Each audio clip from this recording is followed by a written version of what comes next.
avez toujours eu envie de vivre avec votre copain et ça y est, c'est le grand jour?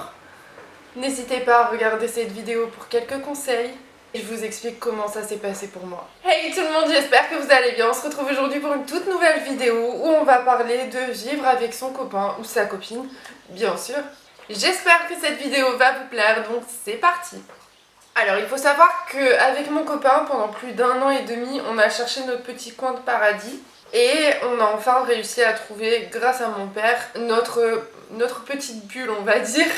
Le premier conseil que je peux vous donner, c'est que tout ce qui est recherche d'appartement ou de maison ou autre chose avec votre copain ou votre copine, il faut vraiment que vous fassiez ensemble tous les deux, parce qu'il faut trouver l'endroit qui vous plaira autant à lui qu'à vous, ou autant qu'à elle. Et surtout quand vous regardez et que vous pensez avoir trouvé la perle rare, n'hésitez pas à visualiser ce que vous pourriez faire dans chaque pièce. Par exemple la cuisine, ah bah tiens je verrais bien mettre ça. Ça va vous aider aussi à voir et à vous mettre en tête que ça va être votre chez vous peut-être. Quand nous on a trouvé notre chez nous, on avait déjà commencé à accumuler bien avant, puisque ça faisait 1 an et demi qu'on cherchait.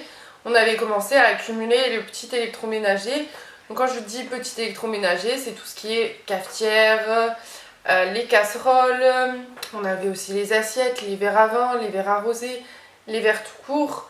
Donc voilà, on avait vraiment déjà quelque chose. On avait aussi racheté une table et des chaises pour la salle à manger. Et en fait, il nous restait juste à acheter le canapé, la machine à laver et le frigo. Puisque c'est pas des choses qu'on peut acheter comme ça. Donc nous on a vraiment presque tout acheté de seconde main. Je crois que la seule chose qu'on n'a pas acheté de seconde main, c'est le meuble à chaussures et le meuble télé. Et voilà, puisque le reste c'était aussi à nous, on avait des produits à nous. Donc au niveau de la seconde main, plusieurs sites que je peux vous parler. Le Bon Coin, c'est un super site pour la seconde main. Vous avez aussi le marketplace de Facebook. Vous pouvez aussi demander à vos collègues ou à vos amis, à votre entourage vraiment. Et après vous avez aussi les magasins, quand c'est des modèles d'exposition, vous les avez moins chers. Donc souvent les modèles d'exposition, ils ont un petit coût, mais c'est pas grave, parce que si ça se trouve c'est quelque chose que vous allez garder pendant 2 ans ou quoi. Donc ça peut être une bonne idée. Déjà, vous faites des économies, vous rendez quelqu'un d'heureux, et en plus de ça, vous pouvez peut-être trouver le meuble de vos rêves. Pas forcément très cher, mais du coup voilà, ça peut être une solution comme une autre. Alors en ce qui concerne la vie en couple, moi je vous conseille d'ouvrir un compte commun où toutes les dépenses liées à votre chez vous sera dessus. Le loyer, l'électricité, l'eau, le gasoil, etc. Regardez combien vous coûte chaque chose et de là vous verrez quel argent vous devez mettre chacun sur le compte commun.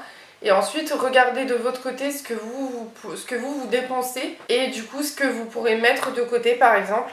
N'hésitez pas aussi à prévoir des activités à faire ensemble. Ça peut être une balade, un bowling, une sortie au restaurant, aller à la plage l'été, je sais pas, des petites choses comme ça. Mais aussi des activités à vous à faire toute seule de votre coin ou tout seul. Et d'avoir votre petit espace aussi. C'est bien d'avoir son espace. Par exemple, nous en haut, mon copain a son espace et j'ai mon espace aussi dans la chambre. Comme ça, au moins, ça vous permet d'avoir votre espace à vous deux, mais aussi votre espace chacun. N'hésitez pas, c'est à vous retrouver, à trouver des petits moments rien que pour vous, où vous allez pouvoir vous prendre soin de vous, vous reposer, voilà, faire vos petites activités à vous. En ce qui concerne tout ce qui est courses et tâches ménagères, je vous conseille déjà, c'est de faire la liste de courses ensemble. Nous, ce qu'on a fait pour les courses, c'est qu'on a coupé des morceaux de papier et on a noté des recettes qu'on adore manger. Comme ça, au moins, quand on veut faire les courses, on a juste à piocher les recettes et noter que les ingrédients. Du coup, on a pris une feuille, on a noté le nom de la recette, tous les ingrédients. Comme ça, au moins, sur la liste des courses, on peut le faire ça comme ça.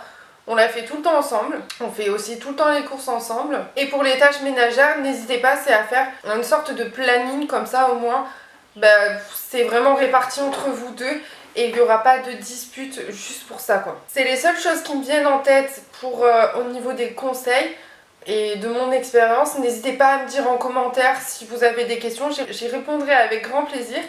Je pourrais même peut-être en faire une vidéo si j'ai pas mal de questions. En tout cas, j'espère que cette vidéo vous a plu. N'hésitez pas à la liker si justement elle vous a plu. J'espère qu'elle pourra vous aider quand vous emménagerez avec votre copain ou si vous avez emménagé avec votre copain. N'hésitez pas à vous abonner, c'est totalement gratuit, ça me ferait extrêmement plaisir. En tout cas, moi je vous retrouve de suite dans les commentaires ou vendredi prochain pour une prochaine vidéo. Bye bye.